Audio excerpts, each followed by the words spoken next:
அச்சங்கள் மற்றும் காட்டு யானைகளின் தொடர் அட்டகாசத்தினால் வாழ்வாதாரத்தை இழந்து நிர்கதியாகியுள்ள விவசாயிகளுக்கு அரசாங்கம் உடனடியாக நட்ட ஈடு வழங்க முன்வர வேண்டும் என நாவிதன்வெளி பிரதேச சபை தவிசாளர் இந்திரன் ரூபசாந்தன் கோரிக்கை விடுத்துள்ளார்.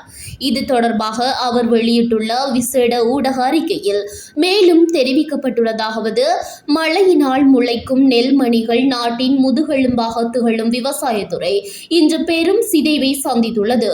அண்மையில் ஏற்பட்ட கடும் வெள்ளப்பெருக்கு காரணமாக ஆயிரக்கணக்கான ஏக்கர் வயல் நிலங்கள் நீரில் மூழ்கின.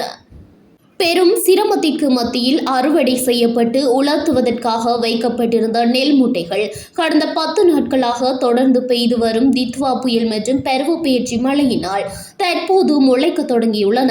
இதனால் விவசாயிகள் பெரும் கவலையிலும் மன உளைச்சலிலும் உள்ளனர்.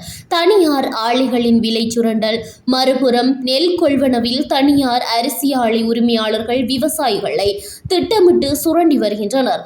தற்போது நிலவும் இக்கட்டான சூழலை பயன்படுத்தி 3 மூடை நெல்லை வரும் 10,000 ரூபாய்க்கு மாத்திரமே தனியார் ஆலைகள் கொள்வனவு செய்கின்றன. இது விவசாயிகளுக்கு இழைக்கப்படும் பெரும் அநீதியாகும் என தவிசாளர் சுட்டிக்காட்டியுள்ளார். இந்த நஷ்டம் காரணமாக அடுத்த சிறுபோக செய்கைக்கு தேவையான மூலதனம் இல்லாமலும் விதை நெல்லை கொள்வனவு செய்ய முடியாமலும் விவசாயிகள் கடும் பொருளாதார நெருக்கடியில் சிக்கியுள்ளனர். விவசாயிகளின் கண்ணீரை துடைக்க அரசாங்கம் பின்வரும் நடவடிக்கைகளை உடனடியாக முன்னெடுக்க வேண்டும் என தவிசாளர் வலியுறுத்தியுள்ளார். ஈரநெல் கொள்வனவு: உலர்ந்த நெல்லை போன்றே மழையினால் பாதிக்கப்பட்ட ஈரநெல்லையும் அரசாங்கம் நியாயமான விலையில் கொள்வனவு செய்ய வேண்டும். காட்டு யானை தாக்குதல்கள் மற்றும் வெள்ளத்தினால் பயிர் சேதமடைந்த விவசாயிகளுக்கு உரிய நட்ட ஈடு விரைவாக வழங்கப்பட வேண்டும். ஒவ்வொரு பிரதேசத்தின் சூழலுக்கு ஏற்ப விவசாய பாதிப்புகளை தவிர்க்கும் வகையிலான நிரந்தர திட்டங்களை ஜனாதிபதியும் விவசாய அமைச்சும் இணைந்து வகுக்க வேண்டும்.